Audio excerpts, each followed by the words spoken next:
किसी भी माशरे की तरक्की के लिए अमन का होना बहुत ज़रूरी है। इस बात को मोतीनुद्दीन बेग से ज़्यादा कोई भी नहीं समझ सकता। बेग नाम्बला उड़ी के रहने वाले हैं और नाम्बला कुछ साल पहले तक पाकिस्तान की गोलाबारी और दरअंदाजी से जूझ रहा था, जिसकी वजह से इन्हें महफूज मकामात की तरफ नकल मकानी करनी पड़ती थी।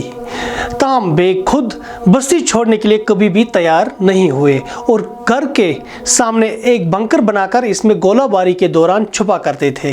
लाइन ऑफ कंट्रोल पर भारत और पाकिस्तान के दरमियान सीज फायर के मुआहदे के बाद अब ये बंकर बेग और इसके अहल खाना के लिए रोजगार का एक बड़ा जरिया बन चुका है।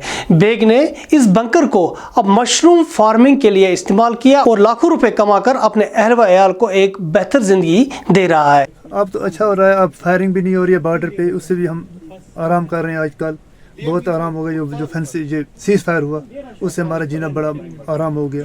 हमारे बच्चों को बड़े स्कूल जाना मुश्किल हो जाता था। हम डिपार्टमेंट का शुक्रगुजार हैं, इससे मेरा रोज़गार बढ़ गया और मेरे बच्चों का भी फ्यूचर को बेहतरी होगी उम्मीद है, और शुक्र मैं डिपार्टमेंट को करता हूँ।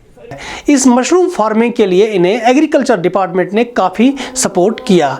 महकमा एग्रीकल्चर के अफसरान का कहना है कि वो पूरे उड़ी के इलाके में इस मशरूम फार्मिंग को तरजीही बुनियादों पर बढ़ाना चाहते हैं और वो तमाम किसान जिनके पास ज़्यादा ज़मीन दस्तियाब नहीं है वो सरकार की स्कीम से फ़ायदा उठाकर अपना रोज़गार कमा सकते हैं।